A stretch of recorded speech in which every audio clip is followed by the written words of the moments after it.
The Exorcist TV series.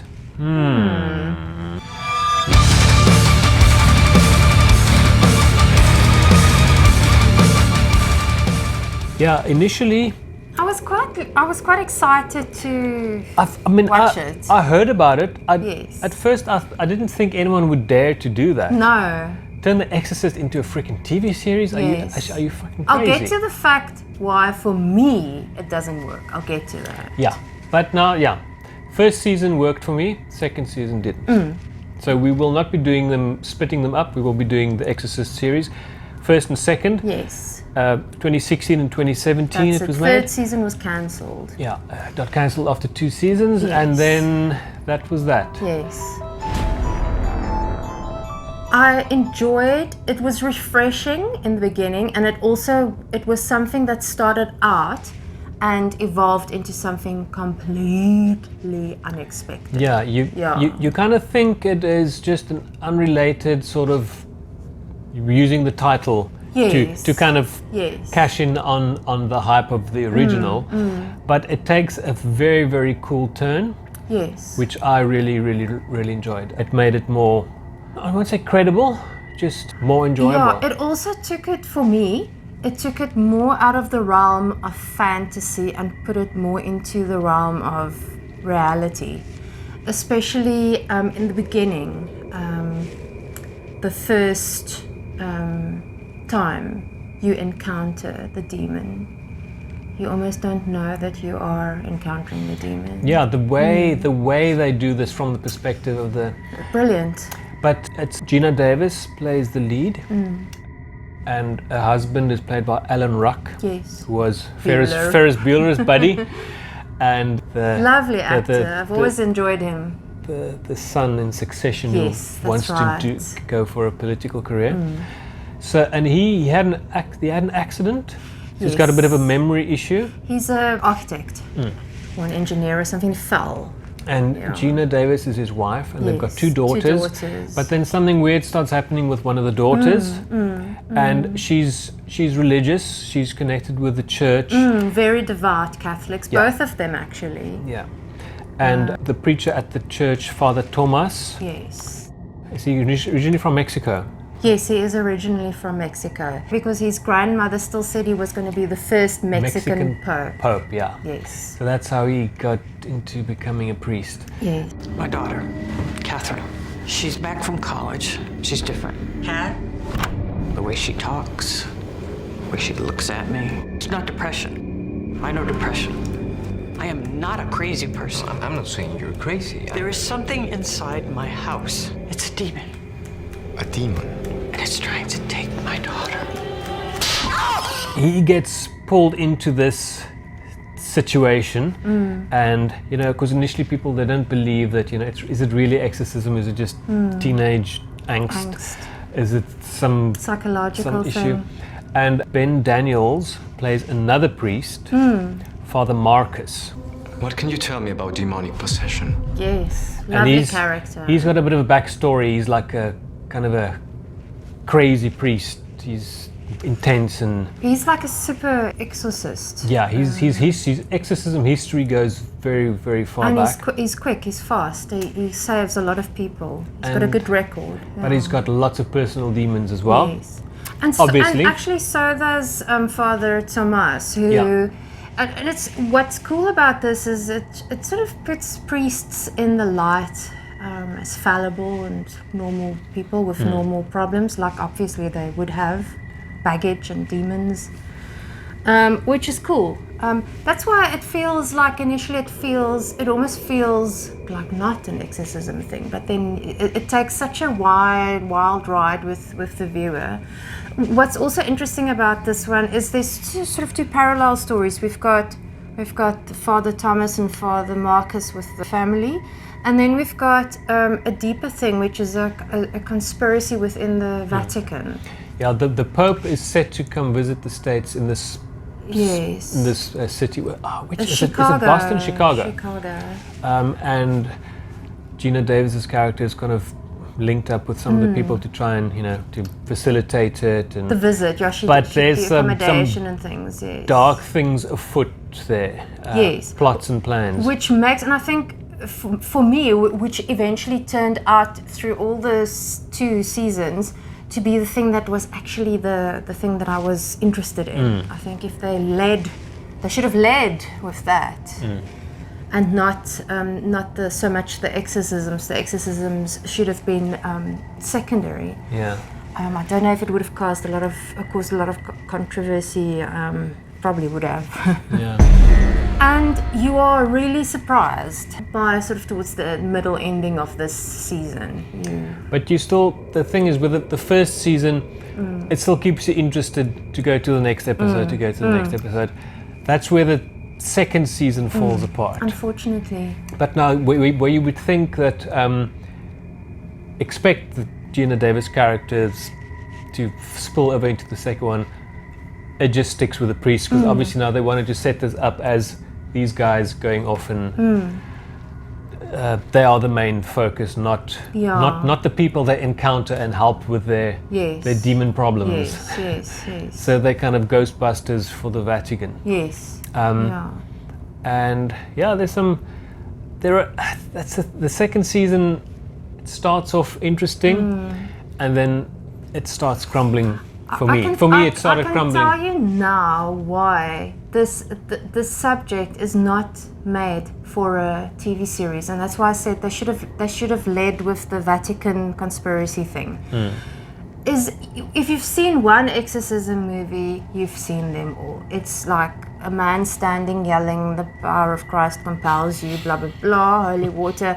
You can really, as cool as it is to see an exorcism movie, and that's like one section of the movie, you actually become quite tired of seeing it episode after episode after episode. It becomes like a drag. And in the second one, when we mentioned in the first Exorcist, the crab walk thing, there's like an old crab walk scene, I think there's an old crab walk there as well, yeah. Because I kind of glazed over in so much of the second season. It was difficult to get through the second season. Because it also felt like there are like 4 episodes left to make 10 or however many it is, and they're padding. They're padding. Yeah, they're padding. I hate and that. That's when, similar, and we'll probably do a review of this as well, is Nosferatu, which started out brilliantly.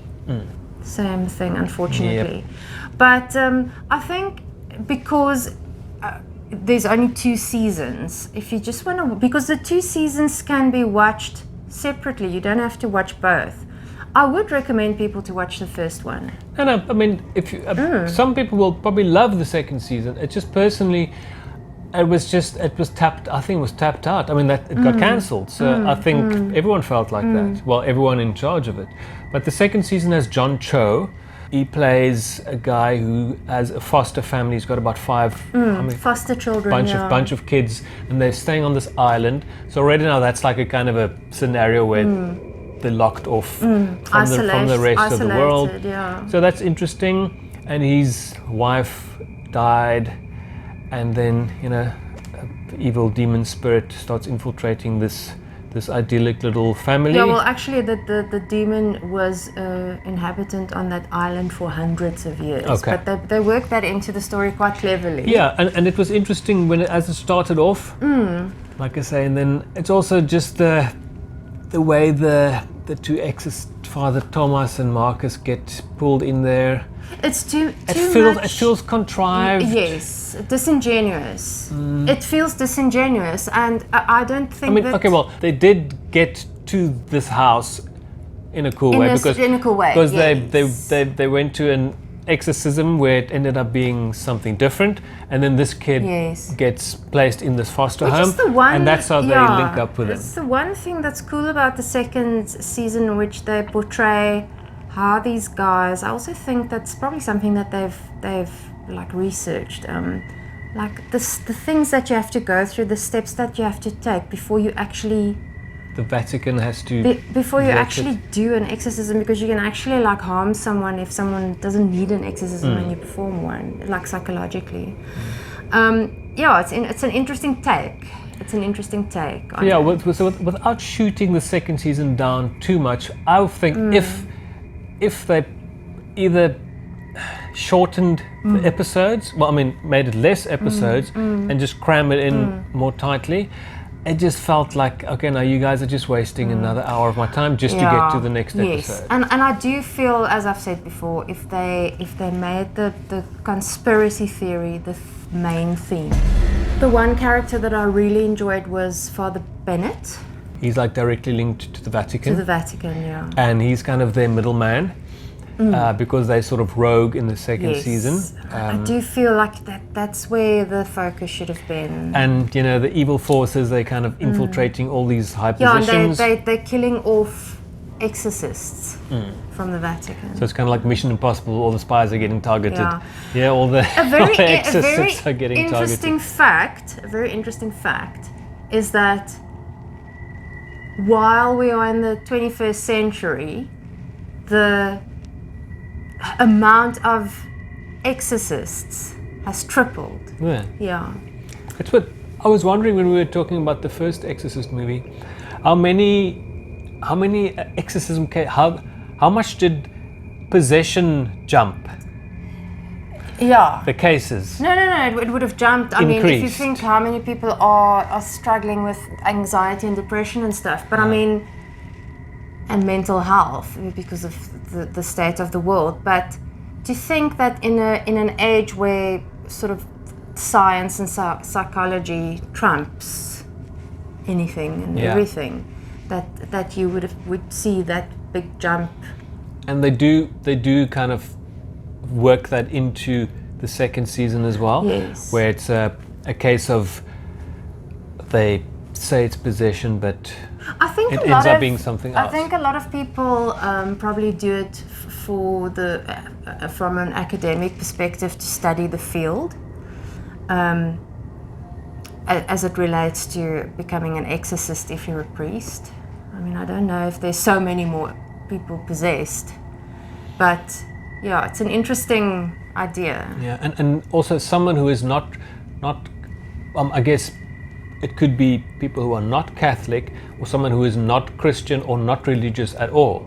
They will just say, well, it's a bunch of crap.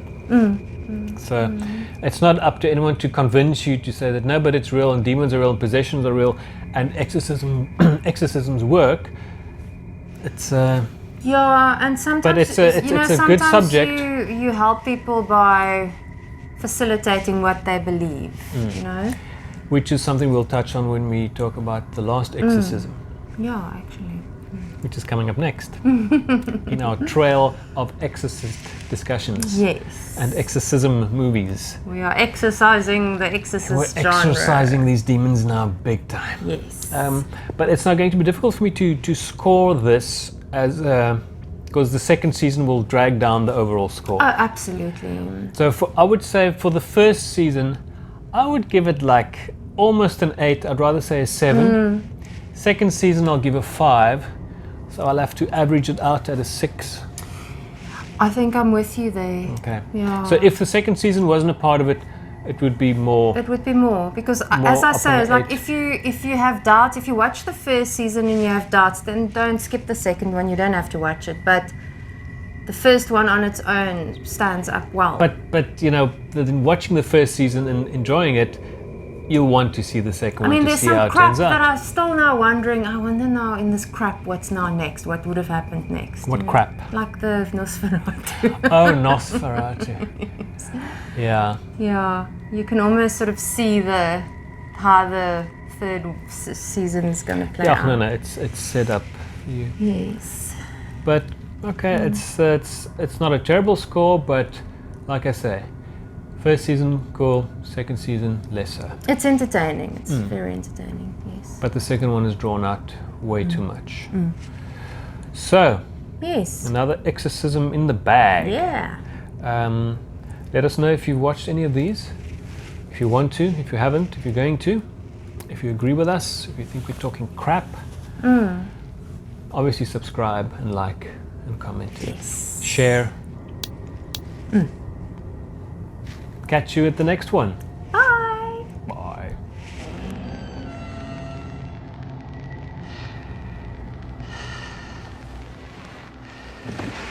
Can you hear me? I'm here to help you.